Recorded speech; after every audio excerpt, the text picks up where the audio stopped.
Hey there, folks. This is Josh, Stoney Ridge Farmer. I'm here with the lunatic farmer in Swope, Virginia, Joel Salatin. Joel, it's very good to be here on your farm. Thank you, Josh. Today we're going to be talking with Joel a little bit about his farm, about what he does here at Polyface Farm up in Virginia. He's about 3 hours north of our farm down in North Carolina.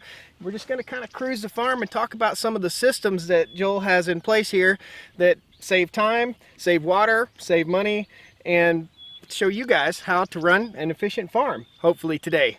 In a 10-minute lesson, we're going to teach you how to start your own farm. So, Joel, thanks for having us. I want to kind of look back at what we have here. So, what do we have behind us? Well, we've got sheep right behind us. These are my grandson's sheep. We're big believers in entrepreneurial children. Yep. Yeah. And these are his sheep, and they are grazing here ahead of the chickens. So all those little shelters have chickens in them. Gotcha. You can see, and they're 10 feet by 12 feet by 2 feet high. We've got 75 chickens in them, and we bring the chickens out when the chickens are about 3 weeks old, and then they're out here for 5 to 6 weeks as they grow, and we move them every single day to a fresh spot, and I can move a shelter for you to show how we do it, but one person can move one shelter every 60 seconds, so one person can move 4,500 chickens in 60 minutes without starting an engine, and do it one person. Doesn't take two. One person can move 4,500 chickens in 60 minutes without starting an engine. So that's the idea. So you move them every day. They get a fresh lounge area, fresh green material, fresh salad bar every day, and along they go. And the sheep are here to, the chickens like short grass, and it helps them actually stay cleaner. They eat the grass better when the blades are short, and so we use either the cows or the sheep to shorten the grass ahead of them. It also reduces predator pressure, because predators like to slither through the tall grass. So if you keep things short, it makes the predators more vulnerable to not feel comfortable coming along. Gotcha. So with our pastured birds, what we do, and we've got a much smaller operation. Our mobile chicken coop right now, we're on chicken coop 2.0 right now. So I did a design similar to what you have, except for I made it out of 4-inch PVC pipe. And it's around 26 inches high, something like that. And same principles apply there. Don't put your birds right up next to the woods, because that's where the predators come out. And we have been mowing intensively on our farm, because we just bought a farm much like what you guys bought back in, I guess your dad and mom. 1961, yeah. Gotcha. It's been a while. And this place was a gully washed absolute disaster. It sure was. Just a rock pile and gullies, and we've done some excavation, but we've done a lot of soil building over the years, and those rocks are covered up and the gullies are filled in. We built, and some of the deep ones, like this one here, was 12 feet deep, and we built a pond and pulled that silt back up on the land, and took what was a couple gullies and turned it into a beautiful nice big field. Yeah, that's awesome. That's awesome. Can't beat that. Now, a lot of what you guys do is based upon manure and wood chips. Is that right? A lot of carbon, a lot of manure, just putting carbon back to the land. Yeah, we do. I think the soil building, the soil building basics are, number one, concentrate on perennials, because perennials build soil and annuals extract soil. So concentrate on perennials.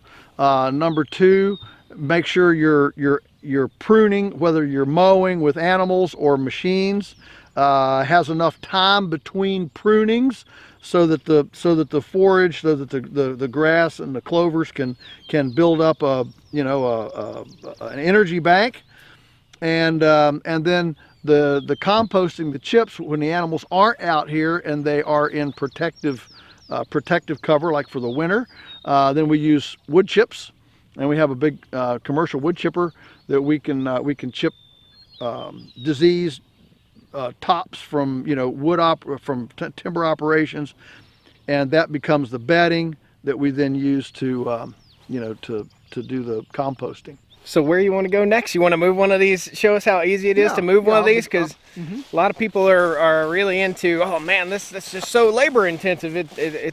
I just need to go out there and mow, you know. But you got free forage here. Now, to be clear, chickens can't just live on grass. Is that right? That's correct. They're not herbivores. They're omnivores. Gotcha. So yeah, they require a higher octane. Yeah. Higher octane than grass, and so.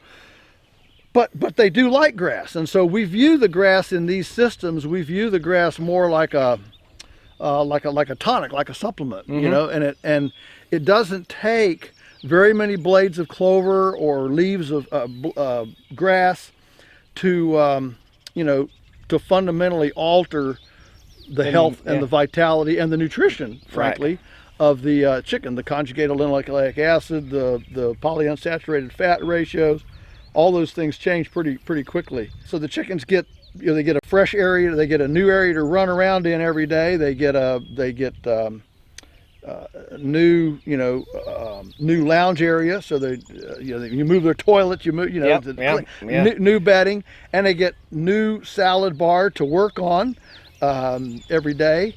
And so the fresh new ground, that movement of fresh new salad bar is key to to their vitality and health. And your chickens get more square footage per bird than probably any bird any of us have ever laid our lips to. Maybe not, since I'm raising some pastured poultry myself, but they get more square footage per bird, and a lot of folks think. Now, these houses are what size again? Well, they're 10 feet by 12 feet. Gotcha. About 2 feet high, and so while the daily square footage per bird it's bigger than a confinement house, but not a whole lot bigger. Right. The cumulative amount of square feet that the bird has in its lifetime is many square feet. Right. I mean, even more than a normal free range operation. Right. And the reason for the little huts, as you'll see, these birds. I mean, a bird this small is 3 weeks old. Everything that goes bump in the night likes chicken. Oh yeah. Yeah. And so these are highly susceptible to predation, to weather situations, rain, and so these little shelters are protective, not only predators but also weather, so we can get these birds out as early as possible and get them out on the pasture. Gotcha. in a protected, safe way. So these are basically mother hens following the birds along as they grow and get older, pretty much, and they're well protected. Well, let's see how to move one. Okay. So this is the simple little dolly. It's a simple little tool, and once this model takes over the world, you'll be able to buy these little dollies at every Ace Hardware store. But for right now, you got to make them. So we come up to the shelter, and we slip this underneath, and it's a simple little procedure that breaks the ground contact. Take the feeder out here, and then the birds just walk on the pasture.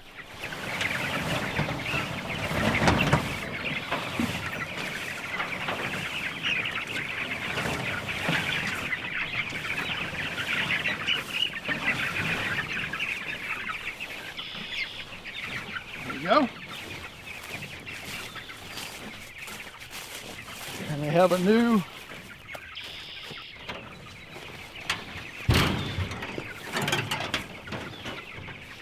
salad bar, new lounge area. Put the feeder back in. We normally, would fill the feeder back in. Now, how long have you been raising meat birds like this? I've been raising meat birds like this since I guess about 1983. But when I was as a young teen, 13, 14 years old, I had a layer business, and I used these same shelters for layers with a nest box hooked on the back. Okay. And so that was my project through my teen years, was layers with nest boxes on. Then in 1983, we started with the broilers, and we just took the nest boxes off and, used the same shelters. All right, now it's not just chickens here. Do you raise ducks also? We do. Okay, we do so have ducks. That's another grandson's project. Gotcha. And they're out there processing ducks today when I got here. And now we're going to go, so you have cows also here on the farm. Yeah. And pigs. And pigs is where we're headed next? That's where we're headed next. To the pigness of the pig. Yeah. A little shot on Joel's book. So you have a book called The Marvelous Pigness of the Pig. Pigs, yeah. And it basically, tell me real quick, just a tiny synopsis of what that book. Yeah, well, that's I call it my coming out book. Yeah. That book is essentially environmental ethics for the religious right. Yeah. For the Judeo-Christian community. Yeah. And so often we have a worship of nature instead of worship of the creator of nature. Right. And so that book helps to articulate the ideas behind stewardship of creation. And a lot of what you do here on the farm is Christian based. Absolutely. Yeah, we want to provide a habitat that allows the animals to, express their distinctiveness. Yep. Socially, physically, and so that's one of the reasons why we do what we do. Awesome. Yeah. Let's go check out the pigs. Cool. All right.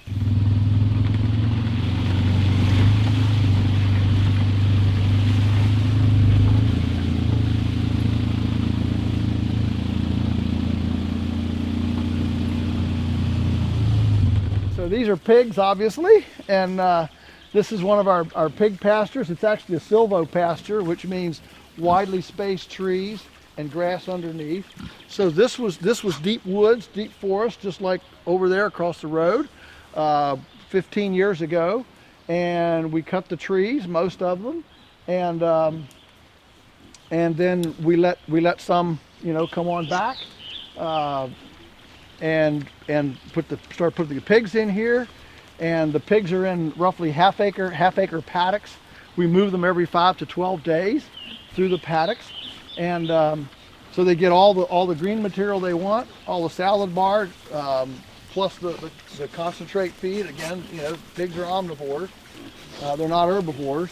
And so the gentle disturbance, as we did this transition, the gentle disturbance awakened a latent grass seed bank. And that seed bank sprouted, and so now we have, forest coming on, in addition to grass underneath. And so while we grow that long rotation forest, we get yearly cash flow off of the pigs and the forage underneath. So yeah, it makes a pretty happy place for pigs to grow. Doesn't it, pigs? Now, do you process your own meat here? You have your own meat processing set up? No, we take these to an abattoir 30 miles away. Gotcha. Yeah. Have you noticed any issues with the COVID deal with getting your meat processed? Are they busier at the? Yeah, way busier. I mean, every small plant in the country is just overrun right now. So in fact, they're rationing slots. We can't even get in with as much as we want to get in. They're rationing slots. So yeah, it's pretty critical. In fact, one of the little custom houses in the county now is already booked through February of 2021. Wow. So I mean, it's crazy. Yeah. So tell me about the nutrition value that you gain from raising your pigs on pasture like this. What's the goal here with nutrition, and what's the goal with your forest? Like, so how many acres do you have dedicated to running hogs? Oh, acres dedicated to running hogs. We have about 12 of these pig pastures. So yeah, there's maybe probably close to to somewhere between 50 and 60 acres. Gotcha. That we have both here and on rental farms. Gotcha. We have some on rental farms. We have about 30 acres of pig pastures on rental farms, and then about 20 or 30 acres here. And so I mean, what you gain here is, of course, again, the pigs will pick up 40% of their diet in forage if they can get it. Yeah. And that green material, of course, completely changes the fat profile to a polyunsaturated fat. You know, they call them olive oil pigs, yeah. because the fat is real soft and smooth. So, and it also makes the meat rose colored, which is an indicator of iron. See, when it comes to meat, succulence or moisture in the muscle tissue is created by exercise, and tenderness is created by lack of exercise. Gotcha. So that's why the tenderloin, which is not an exercised muscle, it's dryish, but it's real tender. Whereas a shoulder, like a Boston butt, yeah, it tends to be more succulent, juicy, but it's tougher. It takes longer to cook. And of course, chicken's the same way. Breast versus the leg and thigh. Right.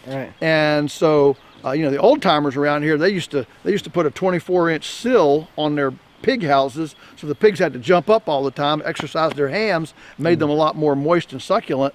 And so in an outdoor situation like this, the pigs are actually running around, and that oxygenation of the muscle tissue is actually making it way more succulent than it is in a confinement house.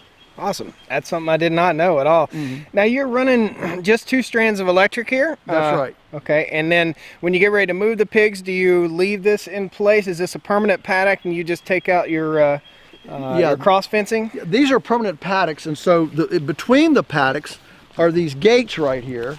So pigs are incredibly smart, and their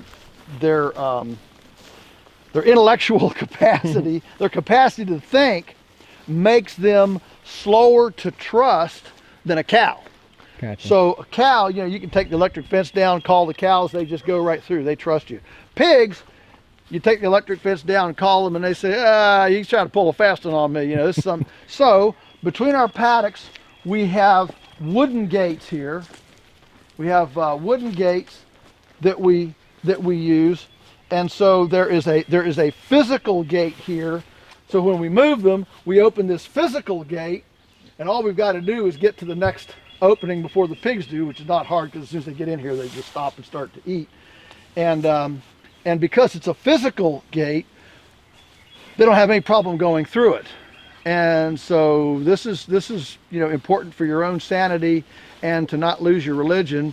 To get the pigs to go into the next spot, because it's a physical barrier. So we just move the gate. You don't have to have a gate in every paddock. You just move the gate from paddock to paddock. Gotcha. As they go along. All right, guys, we're riding through the woods right now, and we're headed up to the ponds where Joel's entire water system is based off of, right? That's right. Yeah, these are high permaculture style ponds where we gravity flow water.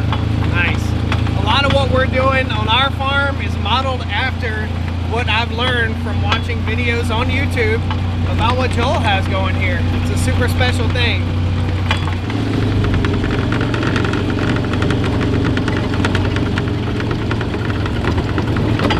Joel, I want you to, if you will, talk to me a little bit, talk me through your water system here. This is a beautiful, beautiful pond.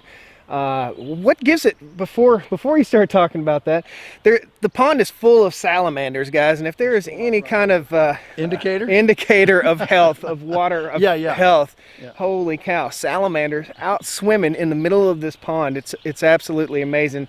So I'm going to let you go to it, Joel, and you can talk about your water system here on the farm. So our water system is really based on the basic principles of permaculture. If you don't know about permaculture, you need to learn about permaculture. But one of the principles of permaculture is to build ponds on high terrain rather than low terrain, because if you build them on high terrain, you get the advantage of gravity. And so, and then the second, so permaculture, and then also PA yeomans, who wrote Water for Every Farm in the 1950s in Australia. And his idea was that every farmer should aspire to eliminate surface runoff. And I make a point here when I start this to say we're not hoarding water. We are actually increasing the commons, because this is just in a valley here. There's no spring, there's no stream, there's no nothing, but about 10 days a year during a snow melt, the edge of a hurricane, a big rain event, water comes pouring down out of this valley. And so by trapping that water here, by definition, if water is surface runoff, that means the cup of the commons is full. By definition, if you have surface runoff, it means you can't hold any more water. And that's when you get flooding downstream. But so if we can take surface runoff and hold it up high on the terrain and meter it out later, what becomes a horrible liability in a flood becomes a wonderful blessing, not only in the flood to protect downstream people from too much water, but also in a drought to continue to allow water to be in the ecosystem even in a drought. So we have built a series of ponds. We have a series of these, and they go up the side of the hill here, and it gives us enough pressure. From this pond, we're feeding 8 miles of water line that traverses all the farmland down lower with 70-pound pressure water. That's like almost double your household pressure. It's like a fire hose that gives us pressure water from right here. So we don't like to pull from a well or from a stream, because that's the commons. If you pull water from the commons, you're depleting the commons. We want to create more hydrologic commons in the ecosystem and then use that. So during the summer, this pond goes down, down, down, down, down. By fall, it might be virtually empty. That's why we've got several of them. So they're hooked together. So as we drain one, lose one, we can add another one. But when you're watering 200 cows a day, you can easily use a couple thousand gallons of water a day. And so these things will drop once the winter and spring runoff stops filling them. Couple principles.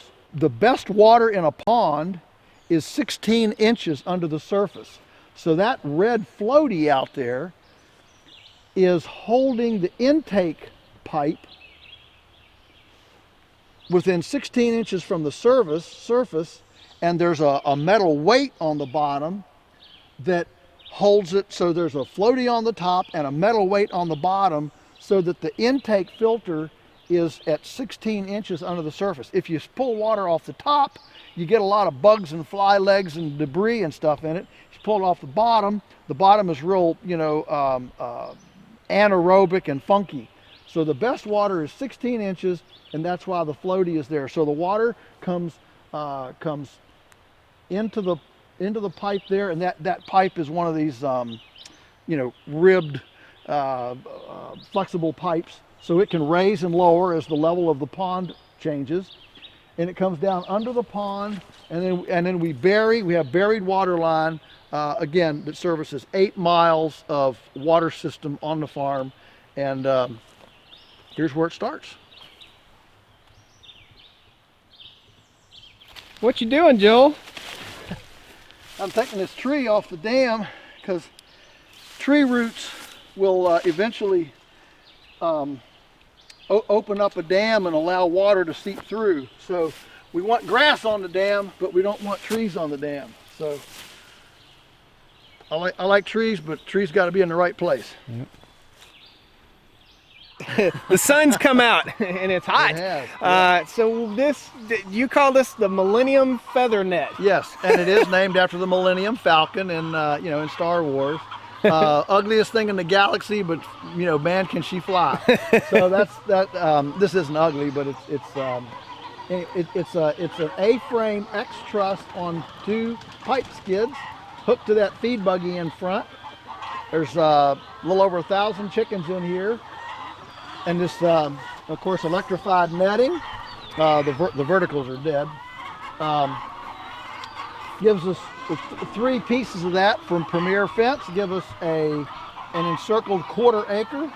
And so we just hook up to that buggy with the feed buggy with the tractor, and the whole thing just tows in. We set up a contiguous circle and open the waste, and everything just pulls through. The chickens walk through, and so every 3 days the chickens get a new paddock. And so this is a 6-acre pasture, which gives us a 72-day rotation through it. And so we're just now starting our 2nd rotation of the season as we come through. Do you have any troubles with predators with your guard geese, or does the Premier fencing work pretty good? The fencing will keep out the the ground predators, and then the goose is pretty effective against aerial predators. So there's very little loss in this system. This is our poor boy water access, so you can see the water line down in the bottom. You can see the T, and then we just hook up anywhere we want to, and that makes it frost proof, and the cows can't knock it over. It's cheap, works real, and when the lid decays, we just cut another one.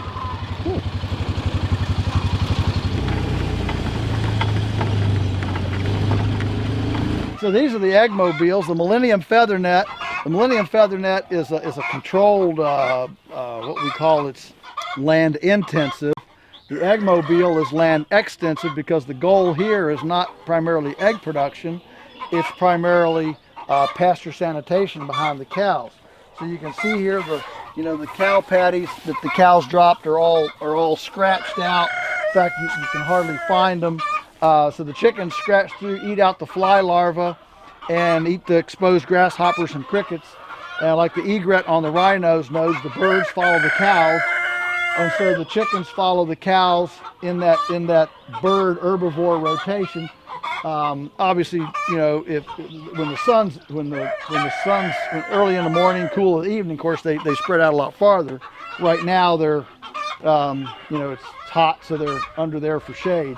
But we move these egg mobiles every day or two, kind of 3 or 4 days behind the cows, so the chickens can sanitize and scratch through what the cows drop. So the cows were here a few days ago, then come the chickens, and then we'll leave, and then it'll grow back, and then it'll recover until the cows come back. So the front there is a feed box. This water is coming from that pond up there, and we use a simple tube for the water. These aren't cows, so they don't need an expensive garden hose. And with the simple tube here, you can get 150 feet on one of those garden hose reels.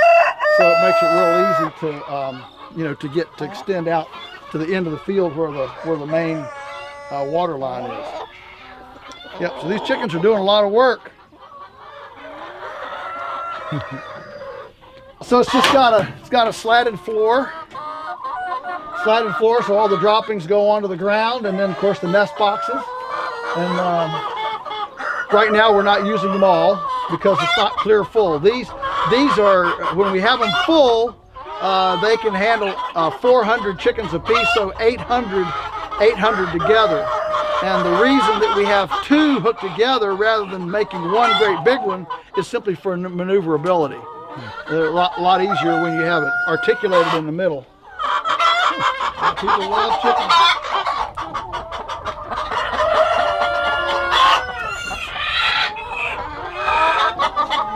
Now, Joel, is this an old hay wagon? What do we have here? These are old mobile home chassis. Okay, really? Wow. Or mobile home axles. Right. And then we build the chassis on top of the old. The only thing that's factory made here is the mobile home chassis. Gotcha. Everything else is put on top of it. So this one is all wood. It's even a wooden chassis underneath. Yeah. And we mill everything on our bandsaw mill. So it didn't cost anything other than except tin and the wire. Time and lumber, time and the tin. Time, tin, and wire. Huh? Yeah. Mm-hmm. Cool. Awesome.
got to move the cows with the guru of pastured mob grazing.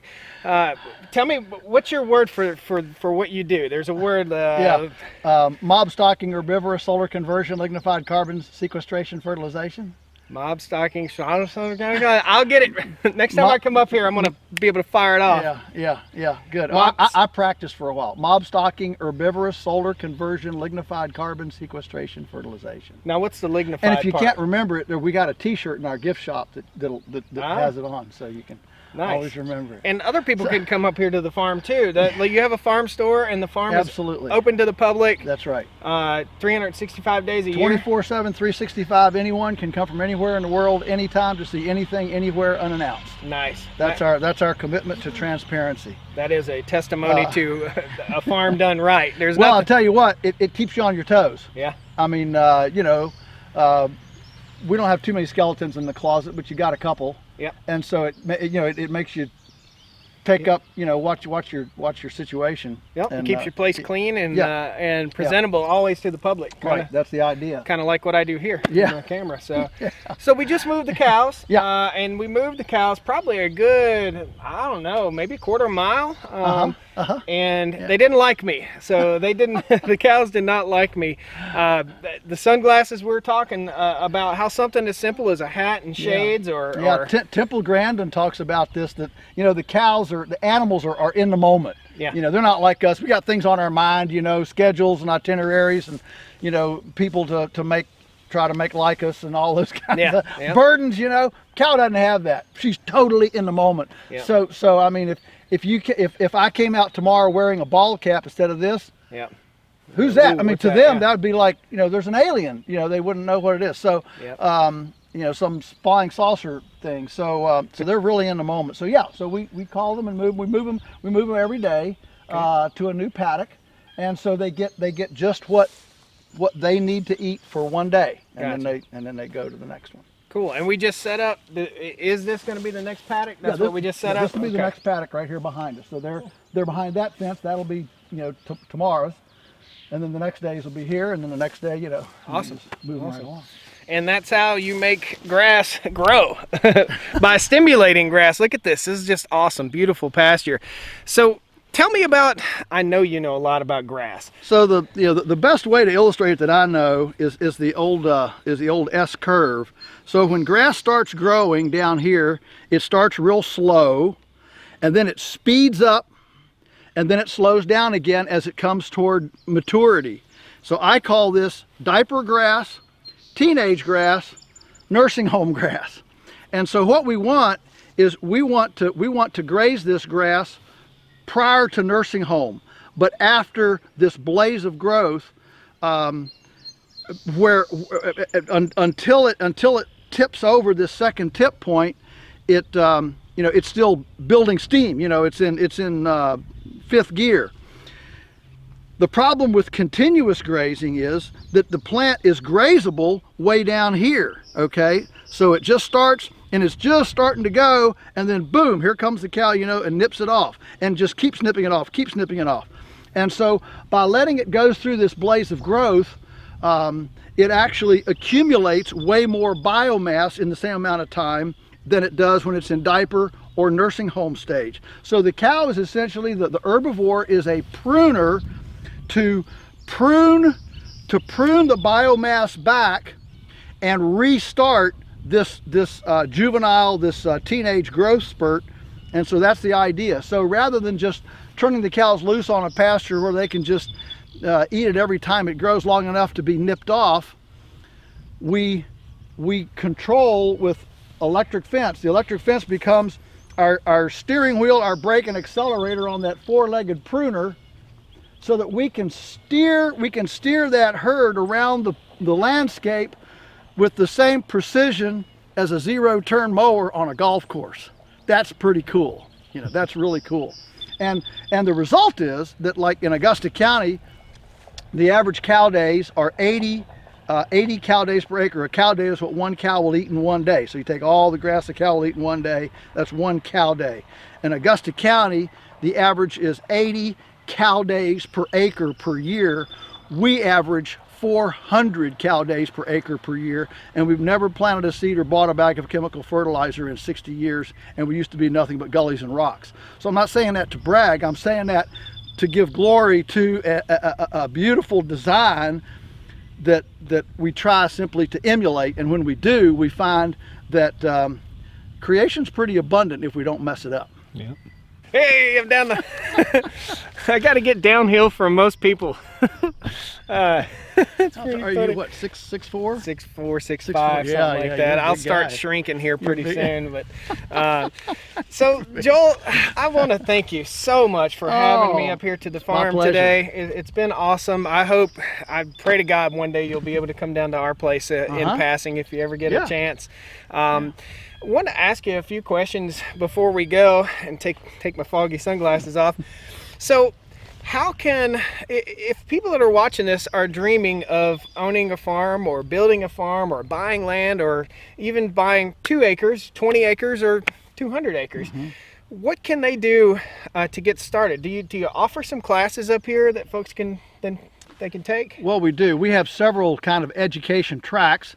The simplest one, of course, is our lunatic tours. Okay. And we do about 8 of those during the season.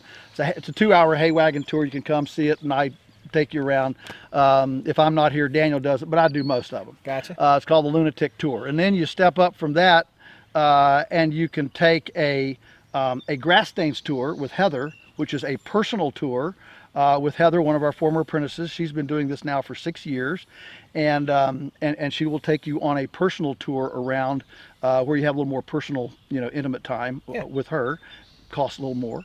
And then the next step up is the Polyface Intensive Discovery Seminar, which is a 2-day, 6-meal, 9-page syllabus. I mean, we basically take what you'd normally get in a week seminar, and we put it in 2 days. Now, I've heard just the food's worth it. Yeah, that's right. I've heard just the food's worth it. But yeah, that's our signature, kind of comprehensive training thing. And then beyond that, of course, I've written a bunch of books. We've got video materials, audio as well. Gotcha. So there's a whole bunch of stuff out there. So best place to go, first thing, if you're on the internet already, you obviously know how to use the internet. So is it polyface.com? Polyfacefarms.com. Polyface but if you put in POLY, it'll pop up. Yeah, Gotcha. polyfacefarms.com. Gotcha. Awesome. Another question, and this is the Achilles heel here, but has this virus affected your farm business? Now, I know it's affected a lot of farmers all over the country, especially big farmers that are tillage type farmers and big beef operations, especially like feedlot beef operations. Pork and chicken. I mean, all of the big operations that are going through mega processing facilities. The problem with this has the bottleneck has not been production; it's been processing. Right. And so for us, I mean, from a sales standpoint, the coronavirus is the best marketing strategy we could have ever dreamed up. I mean, we're like all the farmers. It's not just us. All the farmers like us. We're just scrambling to try to keep up with the demand. For the first time, people are talking about, maybe the food quality changes. Maybe I better be thinking about my immune system, those kinds of things. So those are really positive things. In the industry is suffering harder, I think, because it's more fragile. Yeah. And we use small plants, neighborhood plants, regional marketing, so we don't have as long a distribution chain. There's just a lot of resilience built into a localized, decentralized system. Gotcha. Now, you do supply a lot of restaurants and stuff like that. Restaurants are doing takeout now, and Restaurants are, and of course, we've lost a lot of our, and we serve 50 restaurants. A couple of them are doing very, very well. Most of them are not. Gotcha. And so, yeah, we and our heart breaks for our restaurants that are some of them I'm sure will never reopen. Yeah. But the retail has more than made up for that. Yeah. And so people are getting in their kitchens. People cook. Did you? Yeah. People cook. People cook.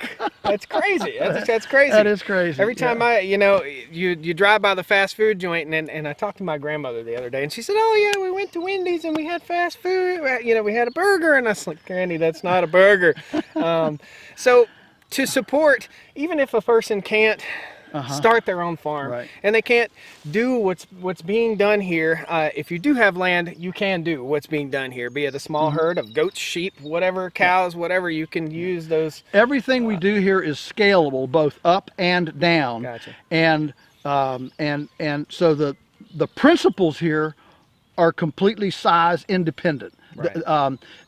Our equity is not in infrastructure. Our equity is in skill and knowledge. And you don't have to borrow those from the bank, and those are size independent. So yeah, it's all scalable, up Right and on. down. That's up and why down. I'm here, for Yeah, sure. yeah. So check out polyfacefarms.com if you want any more information about Joel and the classes that he offers. We're about an hour and a half southwest of Richmond. Is that northwest of Richmond, Virginia? South, yeah. Okay. Right near Stanton, Virginia. Stanton, Virginia. Queen City of the Shenandoah Valley. And this is a beautiful, beautiful place, man. He took me up on the mountaintop right here. I mean, what you don't see is that it just keeps going and going and going, up, up, up. So, guys, if you're interested in more information from Joel, check out polyfacefarms.com and check out more on the YouTube channel here, because we're going to be using a lot of his principles on our farm, and it's going to be awesome. Thanks a lot. Thank you. Great. Thank you. You're a great teacher. Great. Thank you. Thanks, guys. We'll see you next time on the Stoney Ridge Farm. Here it comes. All right. Woo! Yeah! Joel, do you have something against going woo? Oh, woo! Can No, you, I don't woo! See y'all next time. Well, come on down to the Stoney Ridge, bring your wife